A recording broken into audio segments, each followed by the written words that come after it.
오늘 설교의 제목은 우리는 이런 권세를 원한다 라는 제목으로 말씀을 나눌 겁니다. 우리는 이런 권세를 원한다 라는 제목입니다. 8절에 보시면 그렇게 돼 있죠. 무리가 보고 두려워하며 이런 권세를 사람에게 주신 하나님께 영광을 돌리니라. 사람들이 이런 권세를 봤어요. 권세는 권세인데 그냥 권세가 아니라 이런 권세를 보았습니다.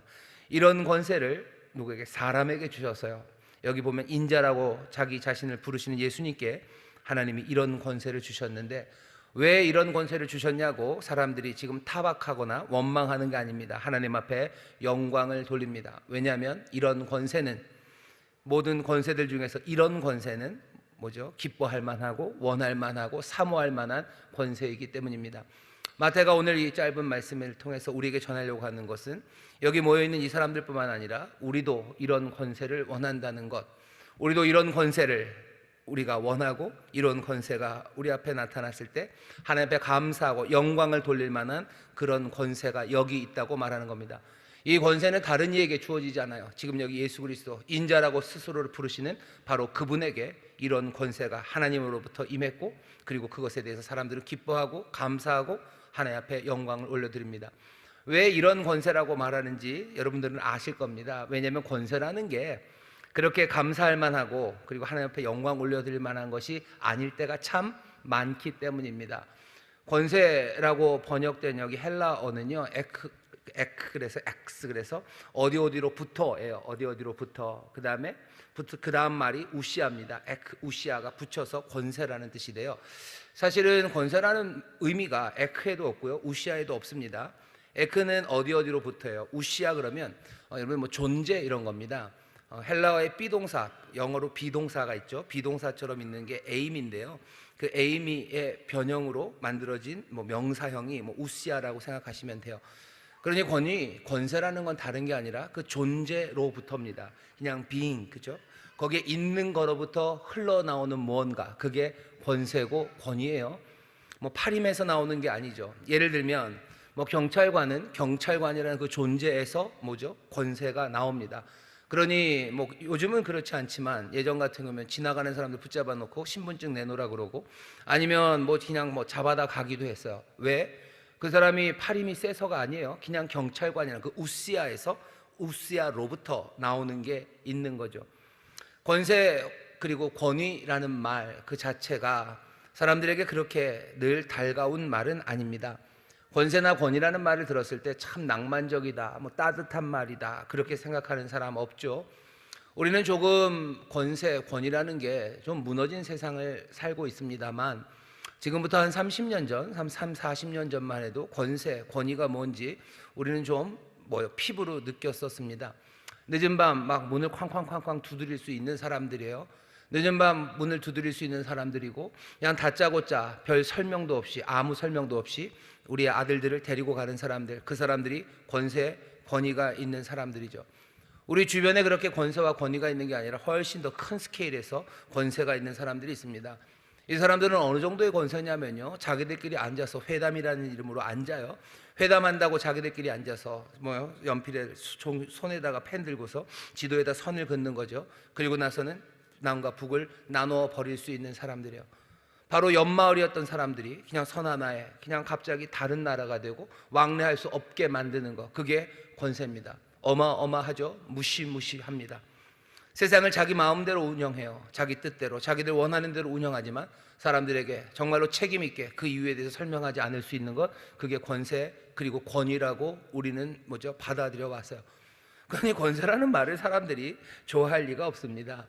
자기 힘으로, 자기들 힘으로 하고 싶은 대로 하는 사람들, 권세와 권위, 그건 금방 권력이 되고요, 힘이 되어버리고, 그리고 그것들은 폭력, 그것을 의미하는 말이 되어버렸죠. 그러니 여기 마태복음에 나오는 이 사람들도요, 권력, 권세가 뭔지 압니다. 눈앞에서 그냥 생생하게 봐요. 로마라는 어마어마한 힘들이, 로마의 군인이라는 사람들은 지나가는 사람 아무나 붙잡고 오리를 가게 할 수 있는 권세가 있어요. 로마에게서 그 뒷배를 얻은 세리들은 그냥 길거리에 앉아서 책상 하나 놓고 그냥 길 가는 사람들, 이 선을 넘는 사람들한테 돈을 받아요. 도대체 여기 있다가 여기 지나가는데 왜 돈을 내야 됩니까? 그런데 돈을 내야 돼요. 로마라는 권세는 그렇게 세리들에게 관세를 거둘 수 있게 하고요, 통과하는 통과세를 다 거둘 수 있게 합니다. 눈앞에서 보이는 권세들은 우리를 억울하게 만들어요. 왜 이래야 되는지 설명도 없어요. 우리를 힘들게 만드는 권세, 그것만 사람들이 봅니다. 권세라는 걸 사람들이 싫어하는 경우가 다반사고요. 그것이 대부분이죠. 그런데 그런 세상에서 지금 마태는 계속해서 예수님이 권세가 있다고 얘기하시는 거예요. 사람들이 권세를 싫어하고 권세를 권위 같은 거 그거들 무시하니 예수님은 그런 분 아니다, 권세 없으시다, 그렇게 얘기하지 않아요. 오늘 이 시대를 살아가는 우리도 좀 잘 봐야 됩니다. 이 시대에 권세라는 말 사람들이 좋아하지 않습니다. 권위, 권위적이다, 그런 걸 누가 요즘 받아들입니까? 아무도 받아들이지 않죠. 그러니 예수님도 권위적이지 않다, 예수님 권세 없으시고 그냥 예수님은 어린 양이시고 예수님은 마음이 따뜻하시고 우리의 모든 슬픔을 아시고 자꾸 그렇게 얘기한다면 어쩌면 예수님에 대해서 우리가 잘못 전하고 있는 겁니다. 요한계시록 보면 환상 가운데 사도 요한이 본 환상은 뭐예요? 그 높은 보좌, 그 하늘 위에 보좌 위에 앉으신 이가 계셔요. 앉으신 이는 어린 양입니다. 어린 양은 어린 양이에요. 일찍 죽임당한 어린 양이요. 약해 보이고 은혜 많으시고 우리의 모든 것들을 짊어지신, 어쩌면 연약하신 분, 권세와 권위는 전혀 없는 것 같지만 아니요, 그 어린 양이 보좌 위에 앉으셔서요. 권세는 어디서부터 나와요? 에크우시아입니다. 그 존재로부터 나오기 시작하는 거예요. 어린 양이 보좌에 앉으셨으면 그분의 권세는 거기서 흘러나옵니다. 그러니 요한은 뭐라고 얘기해요? 가만히 보니 어린 양인 줄 알았어요. 하지만 가만히 보니 어린 양만은 아니에요. 그분은 유다의 사자예요. 유다의 사자, 그리고 일찍 죽임당한 어린 양, 그분이 보좌에 앉아서 다스린다고 말합니다. 마태는 지금 하고 있는 일이 어떤 일이에요? 사람들이 권세를 다 싫어하고 권세에 대해서 치를 떨고 있는 그 상황에서도 분명하게 얘기하기 시작해요. 예수님은 권세를 가지셨다고, 예수님은 권위를 가지셨다고 흔들림 없이 말합니다. 우리도 이 땅에서 예수님의 권세에 대해서 얘기하셔요. 사람들이 권세를 싫어하죠. 뭔가 권위가 있다는 것, 그거는 뭔가 경계해야 되는 대상이고, 권위와 권세가 있으면 우리는 그 아래서 자유를 빼앗기고 어쩌면 비참하게 살아가야 된다는 선입견을 갖고 있는 세상이기에 예수님의 권세와 권위에 대해서 사람들이 말 못하고 하나님의 권위, 말씀의 권위, 이런 것들에 대해서 조심해야 되는 세상이지만 마태가 하는 일을 보면 좀 다릅니다. 왜? 우리의 주가 되신 예수 그리스도는 세상의 권세와는 달라요. 이런 권세라고 사람들이 말합니다. 다른 권세요. 이런 권세라면 우리는 원한대요. 이런 권세라면, 이 권세를 주신 하나님 앞에 감사할 만한 그런 권세가 분명히 있습니다. 예수님 권세 많으셔요. 어떤 권세입니까? 마태는 하나하나 계속해서 따박따박 물러서지 않고 예수님 권세를 가지시고 계시다는 이야기를 우리에게 하나하나 쌓아가기 시작하는 거예요. 권세 있으시다, 권세 있으시다, 권세 있으시다. 세상이 권세를 싫어한다고 해서 물러나지 않아요. 그냥 그 권세를 하나씩 계속해서 보이시는 겁니다. 말씀을 가르치는 권세예요. 산상순이 끝나고 사람들이 그렇죠, 서기관들이 가르치는 것과 달라요. 이분의 가르침엔 권세가 있다고 사람들이 인정합니다. 가르치는 권세가 있으셔요. 사람들을 치료하는 권세가 있으셔요. 문둥병을 고치시는 권세요. 심지어 멀리 있는 질병에 대해서 권세를 가지셔요. 폭풍, 그것들을 잠잠케 하시는 권세예요. 귀신들에 대한 권세예요. 게다가 이제는 하나님만이 하실 수 있는 그 일, 하나님 외에는 아무도 할 수 없었다고 생각하는 그 일, 하나님만이 그 권세를 가지셨다고는 바로 그 문제까지 말하기 시작합니다. 어떤 권세요? 죄를 없애는 권세입니다. 오늘 여기 본문에는 예수님께서 죄를 없애셔요. 사한다라고 되어 있는데요, 여기 내 죄 사함을 받았다라는 말이 있는데, 여러분 이걸 감정적으로 생각하지 마세요.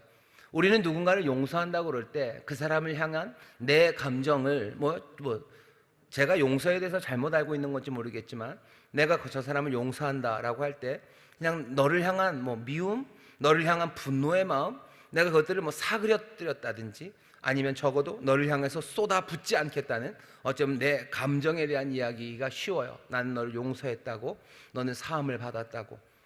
그런데 예수님이 하시는 방식은 다릅니다. 예수님이 여기서 사한다고 했었을 때 이 말은 그냥 너를 난 더 이상 미워하지 않아가 아니에요. 예수님이 죄를 사한다고 하셨던 이 말은 죄를 없애신다는 의미입니다.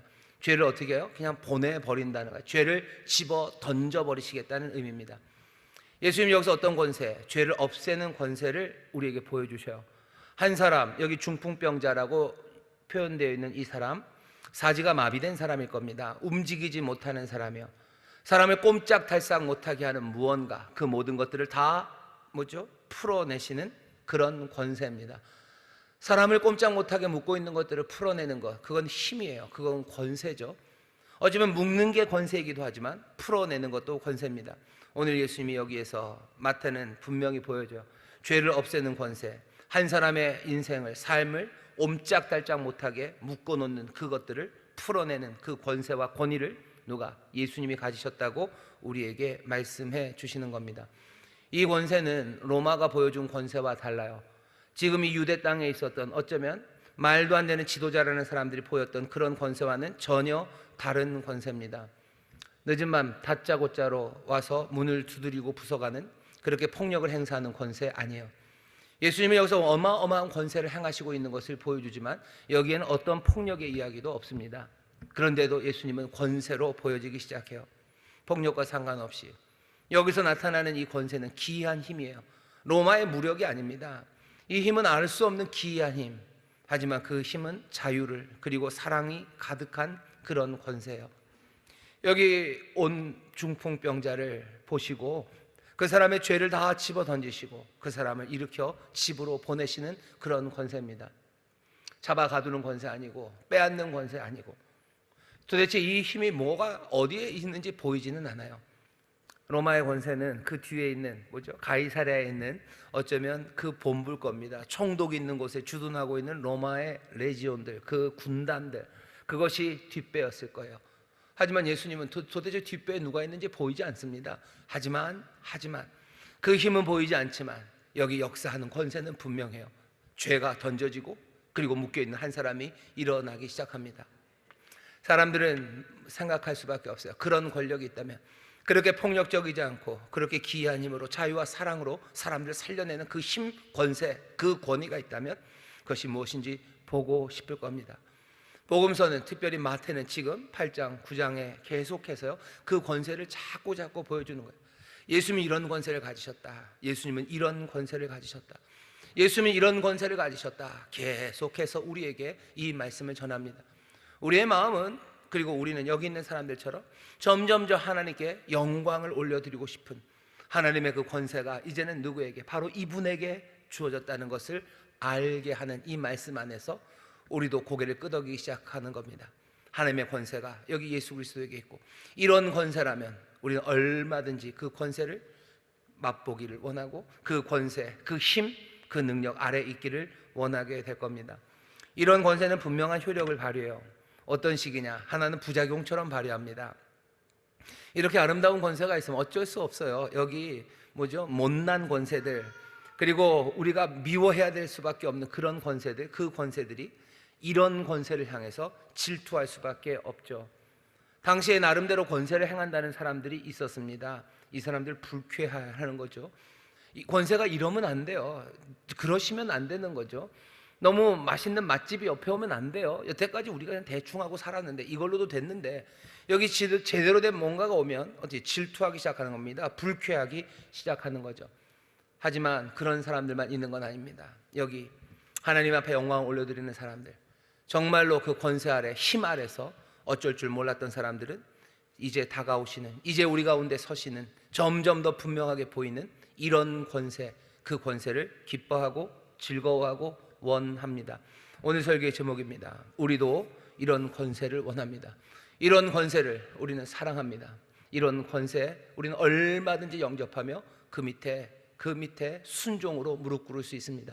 사람들은 그래요. 우리 인생은, 우리 인간들은 자유, 우리에게는 권리가 있어요. 우리가 왜 누구의 권세 아래 있어야 됩니까? 우리는 자유함으로 살아야 된다고. 왜? 세상의 모든 권세들은 다 문제가 많고, 어쩌면 로마처럼 그렇게 음흉하고 음울하고 그리고 폭력적이고, 그러니 권세에 대해서 좋은 생각을 가질 수 없어요. 모든 권세 바깥으로 나가는 게 우리를 자유케 한다고 생각하고, 그것이 우리에게 좋은 것, 선한 것이라고 말해서 우리는 모든 권세들은 다 무너뜨려야 된다고 말하는 그런 세상을 삽니다. 하지만 마태가 우리에게 계속해서 보여주는 이런 권세라면 얘기가 달라요. 우리가 특별히 똘똘하고 우리가 특별히 자유에 대한 뜨거움이 있어서 예수님 시대의 사람들보다 우리는 훨씬 더 자유로운 사람인 것 같으셔요? 아니, 예수님 당시에 그 사람들도 악한 권세 그 앞에 무릎 꿇고 거기에 복속되는 거 좋아할 리가 없습니다. 벗어나고 싶지만 어쩔 수 없었을 뿐이에요. 지금 우리도 마찬가지죠. 지금 우리는 그나마 여러 가지 상황들, 왜 그 악한 권세들이 힘을 잃었습니까? 사실은 그 권세들을 깨뜨린 건 예수 그리스도께서 깨뜨리셨어요. 그런데 복음이 깨뜨렸는데 사람들은 묘하죠. 복음이 깨뜨려서 그나마 권세 바깥으로 나갔던 사람들이 뭐 하는 거예요? 이제는 그 악한 권세들을 깨뜨린 주님 앞에 복속되고 그 앞에 순종하는 것, 그것마저도 싫어하고 그것 무시하는 세상을 우리가 살아갑니다. 대한민국 여자들이 많으셔요. 얼마나 많죠? 절반이 조금 안 되죠. 여자들이 참 많으셔요. 세상에 모든 여자들은, 남자도 마찬가지지만 주님께 감사해야 합니다. 특별히 21세기 자유함을 누리는 모든 여성들은 주님께 감사해야 돼요. 왜? 몇 년 전만 해도, 정말로 몇십 년 전만 해도 여성들이 뭔가 정치에 참여하는 것, 그것은 민주주의가 발전되어 있다는 서구에서도 가능하지 않았어요. 정말 얼마 되지 않았습니다. 100년 전 조선에서 여자로 살아간다는 게 뭔지 한번 생각해 보셔요. 그때도 낭만이 있고 좋았지 않았겠습니까? 딱 그렇지는 않았을 겁니다. 어떻게 그게 깨뜨려졌어요? 어떤 사람들은 아주 대놓고 식민사관을 가진 사람들은 일본이 우리를 자유케 했다고, 일본이 그 전근대적인 사고에서 우리를 해방시켰으니 아마 조선의 여자들은 일본에게 감사해야 된다고, 그렇게 말하는 사람들도 있을 거예요. 일본이 어떻게 한 건 아닙니다. 여자들을 자유케 한 거, 그것은 뭐죠? 꽤나 오래 걸렸지만 여자의 자유를 말한 건 아무도 없어요. 누가 말했어요? 예수님이 말씀하시고, 예수 그리스도께서 말씀하시고, 복음이 남자와 여자 사이에 있는 담들, 그 모든 그 불균형들을 깨뜨린 건 예수님이 깨뜨리셨어요. 그거 말고 누가 왜 놔줍니까? 왜 놔줍니까? 내가 한번 잡은 고기를 왜 놔줍니까? 여자가 꽉 잡혀 있는데, 여자 그냥 마음대로 할 수 있는데 도대체 누가 여자를 자유케 해요? 거기에 붙잡힌 여자들이, 사람들은 우리가 스스로 해방했다고. 아니요, 그렇지 않아요. 예수 그리스도가 해방시키신 거예요. 예수 그리스도가 오래 걸렸죠. 하지만 복음이 우리 안에 계속해서 들려오는, 남자와 여자의 구별은 없는 거다, 하나님께서 인생들을, 남자와 여자를 하나님의 형상으로 만드셨다라는 그 이야기 말고, 여자를 정말로 남성과 동등하게 대할 수 있는 그런 이념, 이데올로기, 그게 어디 있습니까? 없습니다. 모든 정치적인 해방들, 그리고 사람들을 차별하고 사람들을 권세 앞에 끼워 넣었던 그 모든 그 힘들, 권력들, 권세들, 그 악한 것들은 다 그리스도가 깨뜨리신 거고, 이 기독교의 진리가, 하나님의 말씀이 깨뜨린 거지 다른 어떤 걸로도 그것들이 무너진 게 아니에요. 그런데도 불구하고 사람들은 자유함을 얻어서 뭐라고 얘기해요? 우리는 이제 하나님의 말씀, 또 예수 그리스도, 그 진리, 우리 그런 거 싫다고 도망가는 거예요. 아이러니죠. 주께서 자유케 하셨는데 어떻게 하셔요? 그 주의 권세, 주의 권위, 그것에서도 다 벗어나가 버리려는 그런 시대를 우리가 살아갑니다. 예수님의 권세의 효력이 나타나죠. 세상은 그 권세를 싫어해요. 여전히 싫어해요. 자유케 했지만 아닙니다. 미워하고 불쾌해하고, 또 그것으로 자유케 된 사람들이 그 권세 앞에 스스로 나와 무릎 꿇는 것이 아니라 도망갑니다. 하지만 우리는 달라야 돼요. 우리는 여기 있는 이 사람들, 이 무리의 말을, 이건 정말로 아름다운 고백입니다. 무리가 보고 두려워합니다. 하지만 이런 권세를 사람에게 주신 하나님께 영광을 올려드려요. 주님이 권세를 가지신 것에 대해서 감사해요. 그리고 그 권세로 우리를 다스리시는 것에 대해서 기뻐하며 또 하나님 앞에 영광을 올려드리는 것, 그 사람들이 되어야 합니다. 그것이 오늘 본문에서 우리에게 의도하는 바고, 우리가 그리로 가기를 의도하는 바고, 우리는 그 뜻, 그 의도대로 예수님의 권세를 다시 한번 보고 그 권세를 찬송하고 또 그 권세와 그 능력 아래 있음을 즐거워하는 예수의 사람들, 그 나라의 백성들 되시기를 주의 이름으로 축원합니다. 주의 이름으로 축원합니다. 예수님이 오늘 보이시는 권세 중에 핵심은 죄를 사하시는 권세입니다. 내 죄 사함을 받았느니라, 2절에 그 말을 하죠. 이것 때문에 뭐 사람들이 뭐라고 참남한 생각들하고 그 생각을 예수님이 놓치지 않고 반론을 하셔요. 그게 오늘 이야기의 중심입니다. 아까도 말씀드렸지만 죄 사함 받았다라고 했을 때 죄 사한다는 이야기는요, 죄 사한다는 이야기는 뭐 감정의 이야기가 아닙니다. 유대인들은 죄를 사한다는 걸 어떻게 표현하냐면요, 죄를 집어 던지는 거예요. 멀리 던지는 겁니다. 아주 멀리 던져요. 아주 멀리 던져서요, 영원히 잊혀져 버릴 만한 곳으로 죄를 던져버리는 것, 그것이 용서예요. 하나님 우리를 용서하신다고 하실 때는 우리의 모든 죄를 다 들어서요, 그냥 보이지 않는 거 저 멀리 던져버리시는 거예요. 바다 끝으로 던져버리시는 거예요. 저 뒤에 묻어버리시는 거예요. 그래서 생각하지도 않으시는 것, 그것이 죄를 사한다는 표현입니다. 죄 사한다라는 말이 헬라어로도 그렇게 되어 있어요. 아포 그래가지고요, 뭐뭐로부터 멀리예요. from away. 그래서 away from, 어디로부터 멀리. 그 다음이 히에미, 던진다는 겁니다. 보내버리는 거예요. 멀리 보냈다. 주님은 지금 뭐 하시는 거예요? 죄를 멀리 보내실 수 있어요.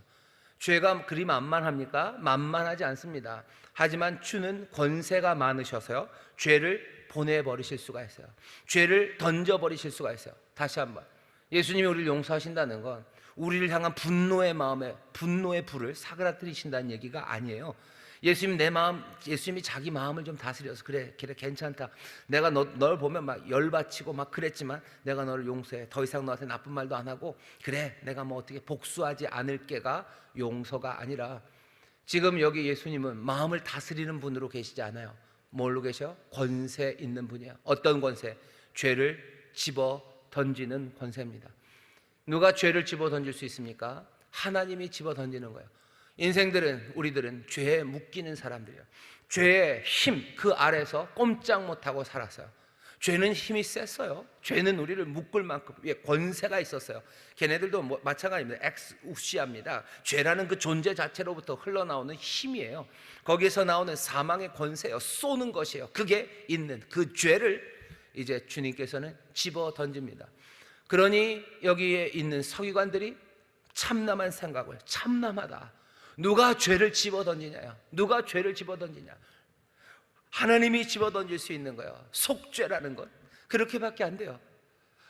그러니 1년에 한 번 대제사장이요, 자기 민족의 모든 죄를, 왜 죄를 사고 죄를 던진다는 건 하나님이 일상으로 하시는 일이 아니에요. 매일매일 죄를 집어던지고 그렇게 요구할 수 없어요. 왜? 죄라는 그 무시무시한 그 권력과 그 힘을 이제 하나님이 이스라엘을 어떻게 해서 1년에 한 번 대속죄일, 욤키푸르라는 그 대속죄일 하나에 모든 민족의 죄를 다 끌어안고 대제사장이 하나님 지성소 그 앞으로 나가는 거예요. 그래서 용서를 구하면 하나님이 사하시며 그 죄를 그날 다 집어 던지시는 거예요. 그러면 유대인들은요, 그 대제사장이 그 지성소에서 그 욤키푸르 그 대속죄일에 들어갔다 나오면, 죽지 않고 나오면 뭐가 확인된 거예요? 우리 여호와께서 우리 모든 민족의 죄를 다 멀리 던지셨다고. 그때부터 뭐요? 축제가 시작되는 겁니다. 속죄일 전에는 금식합니다. 딱 한 번이에요. 이스라엘의 전체가 금식해야 되는 날은 그때입니다. 대속죄일 전에 금식해요. 하지만 속죄가 이루어지면 사람들 기뻐하고 즐거워합니다. 속죄는 그렇게 이루어질 수밖에 없어요. 하나님만이 그 놀라운 권세로 어쩌면 1년에 한 번 우리를 위해서 주시는 그 놀라우신 능력의 행사인데, 지금 여기는 예수라는 이 양반이 여기 중풍병자 왔는데 뭐라고요? 네 죄 사함을 받았다고, 네 죄를 내가 집어 던졌다고, 멀리 던졌다고 지금 이 말이 선포되는 겁니다. 서기관들이 속으로 이 사람이 참남하도다, 참남하죠.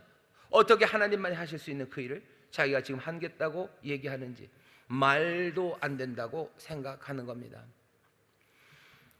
이 사람들의 생각은 자기들의 틀 안에서 맞아요. 하지만 예수님은 그 생각을 아십니다. 그리고 가라사대 너희가 어찌하여 마음에 악한 생각하느냐, 네 죄 사함을 받았느니라 하는 말, 일어나 걸어가라는 말, 어느 것이 쉽겠느냐? 당연히 일어나 걸어가는 게 쉽죠. 죄를 던진다는 거, 그건 아무도 할 수 없어요. 하나님만 하실 수 있어요. 그러나 인자가 자기 자신을 가르치시는 겁니다. 세상에서 죄를 사하는, 죄를 집어던지는 권세, 그 권세가 있는 줄을 너희로 알게 하려 하노라 하시고, 중풍병자에게 말씀하시되 일어나 내 침상을 가지고 집으로 가라 하시니, 인자 인자가 어떤 권세? 죄를 집어던지는 권세. 오직 하나님만 가지신 그 권세를 가진 것, 그거 알게 하겠대요. 수수께끼 같은 이야기지만 다니엘서 7장 말씀을 기억하면 예수님이 하시는 의미가 뭔지 알 수 있습니다. 벌써 몇 번을 말씀드려요. 다니엘서 7장 13절 보면 내가 또 밤 이상 중에 보았는데 인자 같은 이가 하늘 구름을 타고 와서 옛적부터 항상 계신 자에게 나와 그 앞에 인도되매.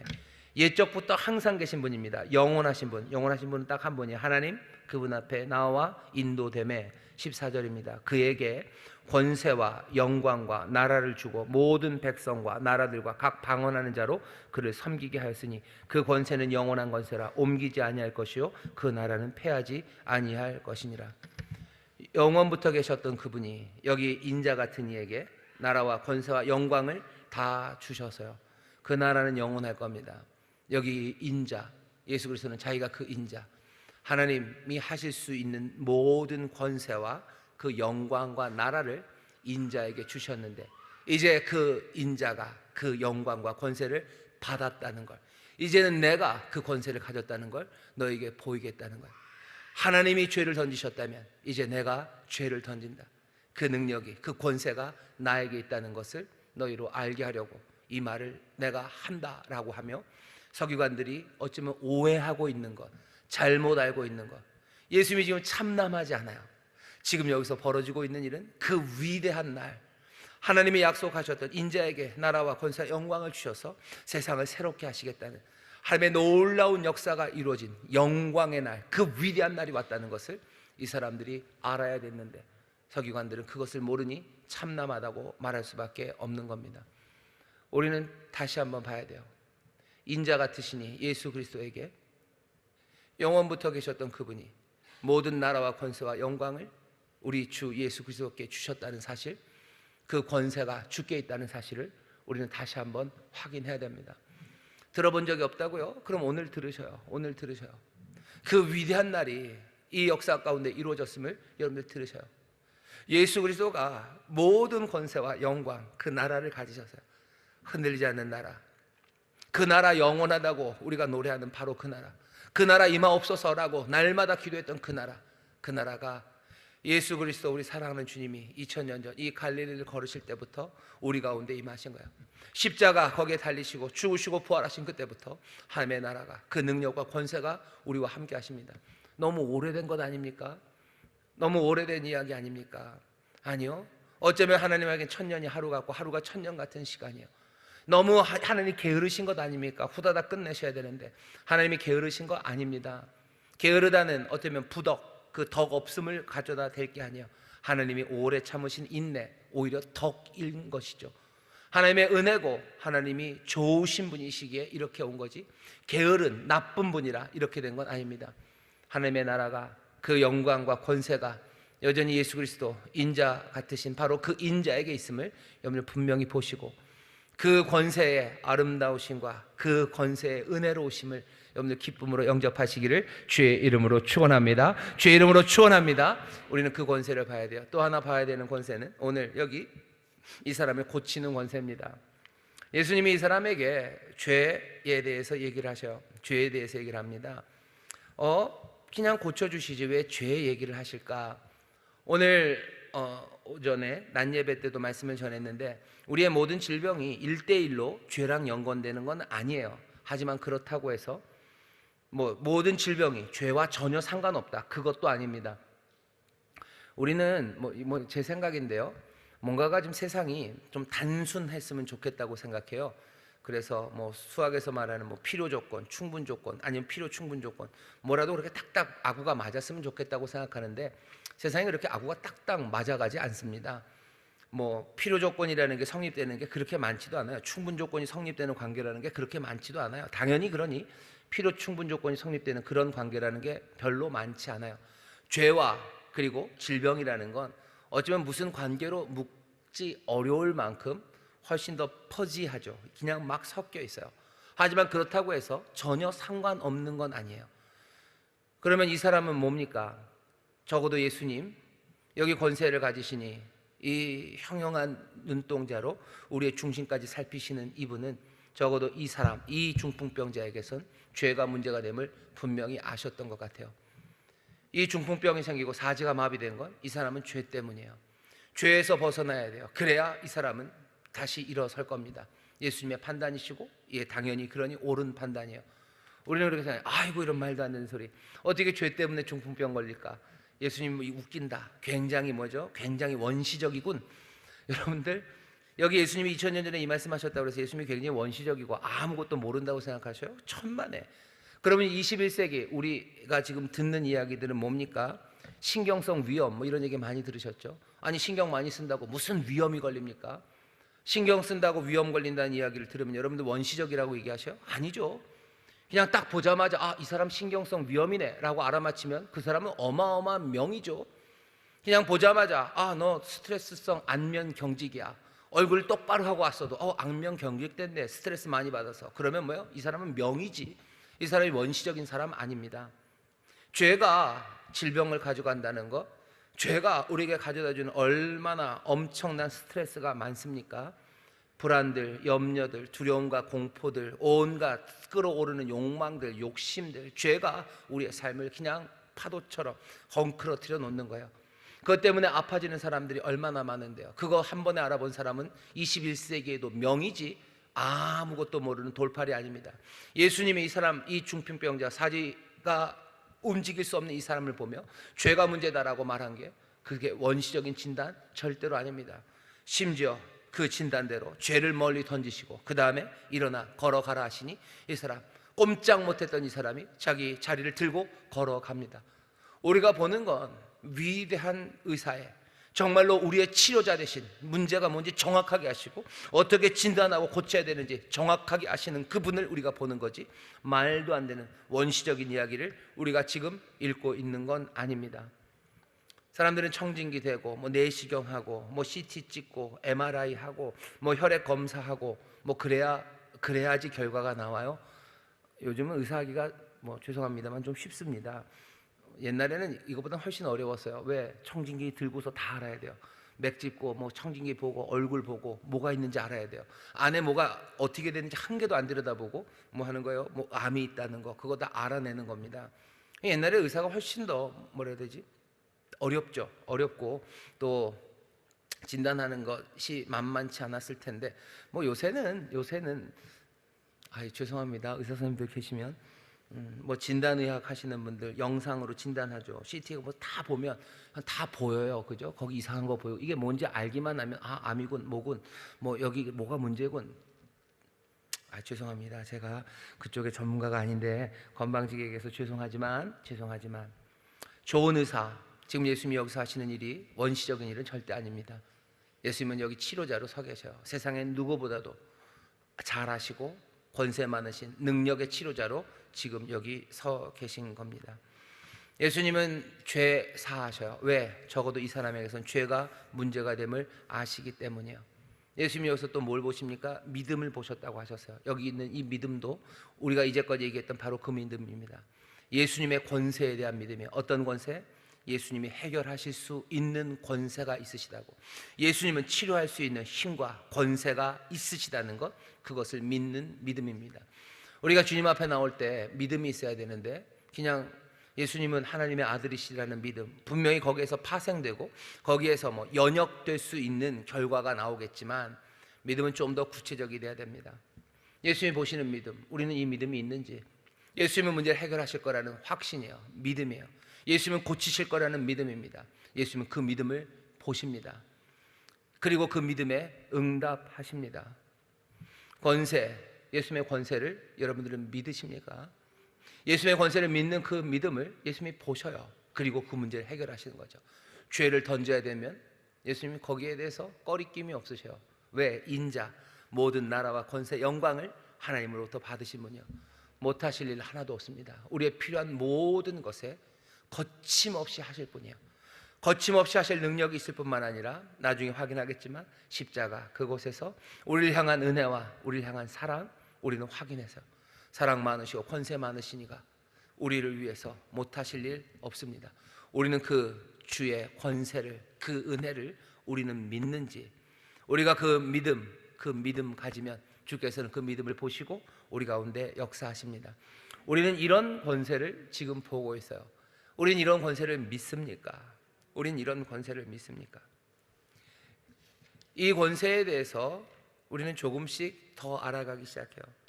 이분은 인자십니다. 이 권세는 어떤 권세예요? 여기 보면 질병을 고치는 권세일 뿐 아니라 로마처럼 그렇게 역사하는 권세가 아니라 훨씬 더 어둡고 깊은 억압들, 그것들을 해결하러 오신 분이 분명해요. 여기 마비된 사람을 주물러서 어떻게 걷게 하시지 않아요. 죄를 집어 던지기 시작하시죠. 훨씬 더 깊고 어두운 것들, 그것들 결국은 어디로 가실 겁니까? 정말로 깊고 어두운 문제, 그 죽음을 집어 던지러 오셔서요. 죄를 던지십니다. 그리고 사망, 그 죽음을 집어 던지셔요. 오늘 여기 그 힌트가 있습니다. 일부러 계속해서 우리에게 마태가 들려주는 이야기는 일어난다는 이야기예요. 5절에 보면 예수님이 그렇게 얘기하시죠. 5절에 뭐가 더 어렵냐고, 내 죄사함을 받았느니라 하는 말과 일어나 걸어가라는 말, 어느 것이 더 어렵냐? 일어나라는 말 한번 하죠. 6절에 보면 그러나 인자가 세상에 죄를 사하는 권세가 있는 줄 너희로 알게 하려 하노라 하시고 중풍병자에 말씀하시되 일어나 내 침상을 걸어 가져와라. 일어나. 그 다음에 또 7절입니다. 그가 일어나 집으로 들어가거늘. 마태는 요 짧은 말씀 안에서요, 일어나라, 일어난다는 이야기를 몇 번? 3번이나 계속해서 반복해요. 지난 금요일 날 철야 때도 말씀을 전했었지만 여기 일어난다는 말은요, 부활과 관련한 말입니다. 아이 설마, 아니요, 그렇습니다. 마태복음이 그냥 어느 날 일어난 일을 그냥 그 자리에서 쓴 게 아니에요. 여기 예수의 부활하심 그 이후에 예수님에 대해 설명하기 위해서. 그러니 마태는 예수님의 부활을 어떻게 표현하는지 압니다. 일어난다고 표현하는 거예요. 부활은 일어나는 거예요. 그 일어난다는 말, 그 귀한 말을 지금 여기 이 중풍병자를 일어나는 이 사건에 하나, 두 번, 3번 거기다가 가져다 놓는 거예요. 죄를 집어던지시고 그 다음에 뭐 하시는 거예요? 우리를 일으켜 세우셔요. 죄의 문제 해결하시고 그러고 나면 부활은 멀리 있지 않아요. 죽음에서 일어나는 부활뿐만 아니라 그게 어떤 차원의 부활이건 우리를 일으켜 세우는 일, 그 일은 멀리 있지 않습니다. 우리는 이런 권세 앞에 있어요. 죄를 던지시고 우리를 일으키시는 권세 앞에 있어요. 우리는 이런 권세를 원합니다. 우리의 모든 죄악을 멀리 던지시고 우리의 삶을 일으키셔요. 부활의 생명으로 일으키시고 주저앉아 있는 곳에 일으키시는 그 권세 앞에 있어요. 우리를 향한 폭력 그런 건 없습니다. 우리를 낮잡아보고 우리를 짓밟고 모욕하고 우리를 짓떨게 하는 그런 권세가 아니야. 죄를 던지시고 우리를 일으키시는 권세, 우리는 그 권세 앞에 있어요. 우리는 이런 권세를 원합니다. 이런 권세라면 얼마든지 그 권세 아래서 사는 삶, 그 삶을 맛보고 싶고, 이런 권세를 하나님이 여기 이 예수 그리스도에게 주셨다면 우리는 얼마든지 이렇게 역사하신 하나님 앞에 영광을 올려드리고 감사하고 찬송할 수 있습니다. 예수 그리스도 이 땅에 죄를 해결하러 오셨어요. 또 보여지는 건 반대하는 사람들, 참남하다고 하는 사람들이 보여지죠. 이 사람들 모르는 겁니다. 뭘 몰라요? 그 위대한 날이 왔음을 모르는 거예요. 영원히 계신 그분이 인자 같은 이에게 나라와 권세와 영광을 주셨음, 그 날을 기다리고 있었다고 말하면서도 그 위대한 날이 왔음을 알지 못하는 거예요. 사실은 알지 못하면 뭐 그렇게 크게 악한 건 없습니다.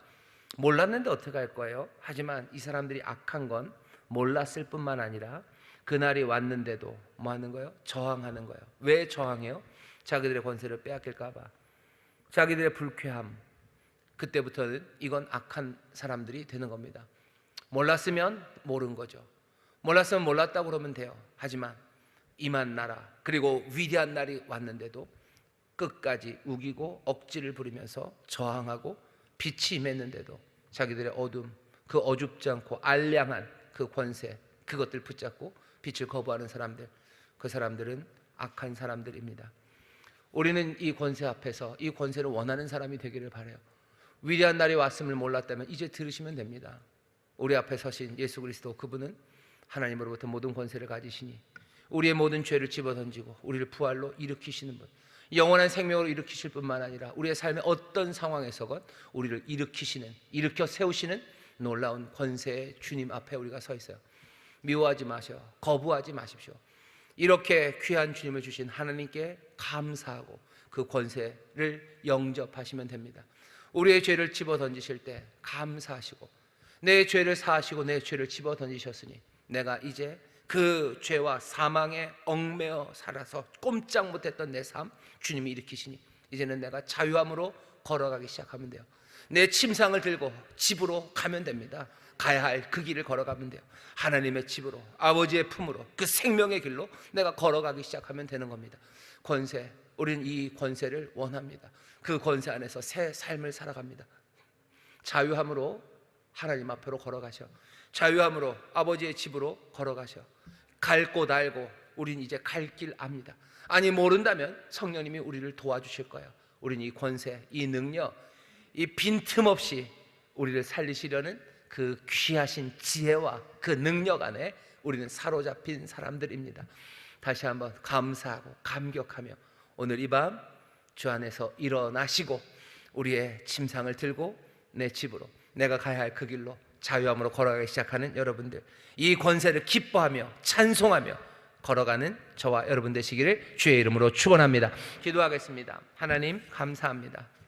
세상의 권세, 권위 그거 싫어서 모두가 다 그것들을 부정하는 세상이나 여기 이런 권세라면, 이런 권위라면 얼마든지 기뻐하며 즐거워하며 순종하며 따를 수 있습니다. 아니 이 놀라운 은혜, 영광의 찬송을 부르며 이 권세 앞에 무릎 꿇고 순종하며 걸어가기를 우리가 원하오니 주여, 우리의 죄를 멀리 던지시고 우리를 일으키셨음을 믿습니다. 이제 성령의 도우심으로 한 걸음 한 걸음 침상을 집으로 들고 아버지 하나님 일어나 집으로 돌아가는 자들 되게 하여 주시옵소서. 아버지의 집으로, 아버지의 은혜로, 그 생명의 길로 주여 걸어가기를 원하오니 성령님 우리를 또한 도와주옵소서. 감사드리며 예수님 이름으로 축복하며 기도하옵나이다. 아멘.